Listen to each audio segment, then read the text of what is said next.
Tahun 1974, Raymond Albert Kroc atau Ray Kroc, pendiri McDonald Corporation, sharing dengan para mahasiswa MBA setelah mengisi kuliah umum di University of Texas di Austin. Dia menantang para mahasiswa tentang bisnis apa yang sedang dia jalani. Ya tentu, mayoritas mahasiswa menjawab bahwa bisnis Ray Kroc adalah hamburger. Bisnis apa yang dia jalani sebetulnya dengan McD? Kenyataannya bukan burger, bukan ayam goreng, ataupun milkshake. Dia berbisnis properti. McD ini adalah sebuah franchise. Ketika ada orang yang mau beli franchise-nya, tentu akan butuh lokasi atau gedung. Nah, McD Corporation membeli dulu lokasi itu, lalu disewakan ke franchisee. Inilah model bisnis McD Corporation.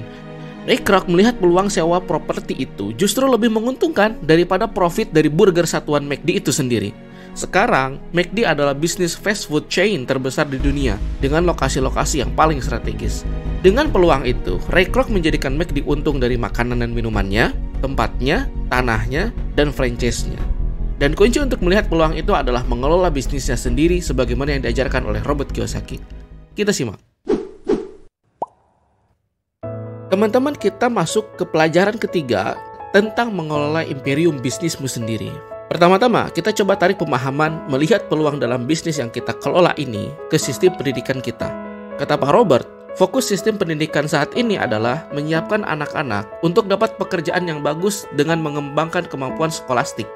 Skolastik saat ini betul-betul berfokus kepada kemampuan menerima pelajaran, dihafal, ditalar, dan dilakukan analisis detail terhadap suatu permasalahan. Setelah itu, anak-anak melanjutkan ke jenjang sekolah lebih tinggi, di mana mereka diminta fokus pada satu jurusan tertentu untuk menjadi seorang profesional. Mereka belajar menjadi insinyur, ilmuwan, polisi, dokter, koki, dan lain sebagainya.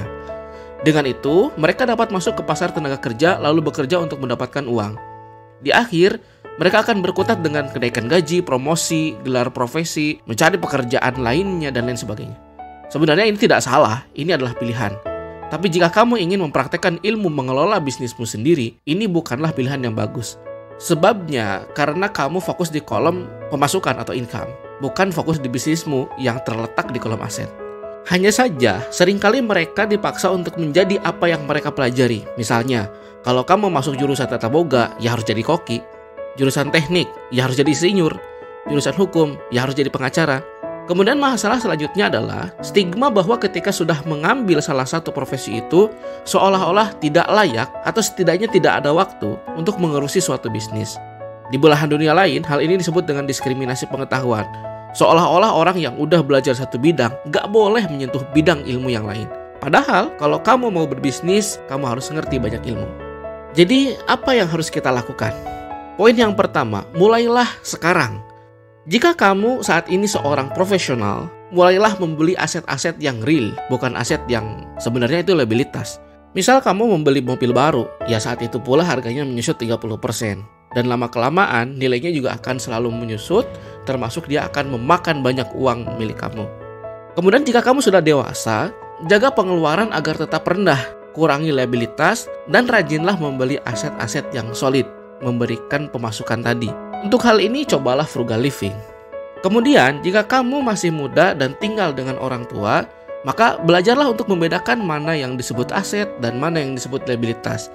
Serta, banyaklah belajar membangun kolom aset yang baik. Jadi lebih kepada investasi leher ke atas. Poin yang kedua, aset apa saja yang direkomendasikan oleh Pak Robert? Nomor 1, bisnis autopilot atau yang nggak butuh kehadiran kamu. Artinya bisnis itu ya dijalankan oleh orang lain sebagai manajer. Kamu cukup sebagai owner atau shareholder. Kalau bisnis itu membutuhkan kamu untuk selalu hadir, itu bukan bisnis, tetapi profesi kamu. Jika saat ini bisnismu belum autopilot, mulailah belajar agar dia bisa kamu tinggalkan dengan damai. Running in peace. Nomor 2, saham. Kamu akuisisi bisnis orang lain yang sudah berjalan dan baik secara keuangan. Umumnya membeli saham ini memang di pasar saham terbuka, tapi kamu juga bisa membeli bisnis di luar itu melalui jaringan atau network. Yang ketiga adalah obligasi atau sukuk. Nomor 4, reksadana. Lah, bukan reksadana itu sebelumnya tidak direkomendasikan oleh Pak Robert? Betul. Jadi permasalahannya bukan di reksadananya, tetapi di mindsetnya. Reksadana ini bagi middle class adalah exit strategi, tetapi bagi orang kaya itu seperti mesin pencetak uang otomatis. Artinya adalah ketika middle class itu menyimpan uangnya di reksadana, mereka sudah diam, tidak melakukan apa-apa, dan berharap penuh kepada reksadana itu. Tetapi bagi orang kaya, dia menyimpan uangnya di reksadana untuk memastikan bahwa uangnya itu akan terus-menerus bertumbuh. Sehingga dia bisa fokus untuk mengurusi bisnis dan asetnya yang lain. Nomor 5, properti atau real estate, tapi yang menghasilkan ya. Entah itu disewakan sebagai kos-kosan atau kontrakan atau apartemen atau hotel dan lain sebagainya.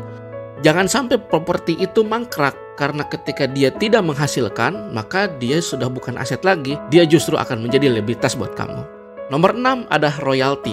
Baik kamu membuat karya apapun seperti buku, merekaman, dan lain sebagainya. Bahkan sekarang sudah banyak sekali platform yang akan menyediakan royalti untuk kamu dengan semua konten yang kamu buat secara kreatif. Kita lanjutkan. Ayah kaya mengajarkan, belilah aset yang kamu sukai karena jika kamu tidak suka, kamu tidak akan memeliharanya.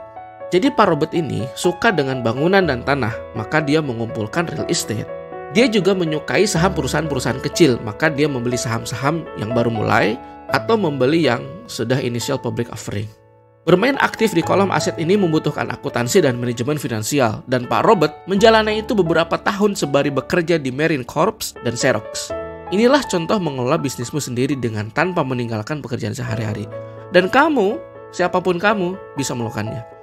Jadi mengelola bisnismu sendiri maksudnya adalah game atau permainan, membangun dan menjaga kolom asetmu. Bukan tiba-tiba resign dari pekerjaan lalu buka toko kelontong lalu duduk jualan minyak dan beras. Gamenya sederhana saja, yaitu ketika ada 100.000 masuk ke dalam kolom aset kamu, jangan pernah biarkan dia keluar. Aset ya, bukan pemasukan. Misalnya saham tadi, kalau kamu punya saham 100.000 rupiah, ya udah biarin aja, dia akan bekerja menghasilkan profit. Profit itulah yang akan masuk menjadi income buat kamu. Nah, teman-teman, jadikan game ini sebagai kebiasaan teman-teman sehari-hari. Sekarang kamu mungkin hanya bermain dengan 100.000 rupiah, tetapi nanti kamu akan bermain dengan 100 miliar rupiah. Percaya aja. Poin yang ketiga, mindset tentang kemewahan. Banyak orang salah mendefinisikan tentang kemewahan, lalu tertukar dengan flexing. Teman-teman, ingat definisi kekayaan dari Mr. R, bahwa kekayaan itu adalah cash flow dari aset dibandingkan dengan pengeluaran kamu. Maka, ketika cash flow dari aset itu jauh melebihi pengeluaran sehari-hari kamu sudah bisa membeli barang mewah. Besarannya tidak melampaui dari deviasi antara cash flow dari aset itu terhadap pengeluaran kamu. Misalnya, ketika kamu punya cash flow dari aset sebesar 240 juta dalam 1 tahun, dikurangi pengeluaran kamu sebesar 180 juta, maka deviasinya adalah 60 juta. Kamu bisa membeli barang mewah dengan 60 juta itu. Nah, disinilah perbedaan antara mindset mewah dengan flexing. Orang kaya menjadikan barang mewah bukan sebagai prioritas utama. Mereka membelinya setelah terjadi pertumbuhan dari kolom aset tadi. Jadi, pastikan dulu bahwa cash flow dari aset itu tumbuh, baru mengambil kelebihannya untuk barang-barang mewah. Jika belum tumbuh atau tumbuh sih, tetapi belum stabil, maka kamu tahan kelebihan itu dan beli lagi aset.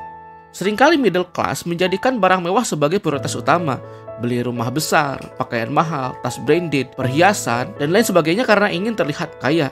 Bahkan, mereka bisa saja membelinya dengan uang yang belum dia dapatkan saat itu, dengan berhutang, apapun istilahnya. Pak Robert malah memberikan sebuah sarkas. Mereka membeli barang-barang mewah untuk dirinya sendiri dengan menggunakan uang warisan untuk anak-anak mereka. Di sini kita bisa mengerti bahwa kemewahan sejati adalah hadiah dari investasi kamu. Contohnya adalah istri Pak Robert. Dia membeli mobil Mercedes dari uang ekstra yang dihasilkan oleh apartemen miliknya. Apa yang dikorbankan? Dia harus menunggu selama 4 tahun baru bisa mendapatkan uang ekstra itu dari portofolio propertinya. Maka Mercedes itulah hadiah dari aset-aset yang menghasilkan. Di samping itu, ada hadiah yang jauh lebih besar yang akan diberikan oleh aset buat kamu. Namanya adalah korporasi. Kita lanjutkan ke pelajaran yang keempat. Stay kind, stay positive.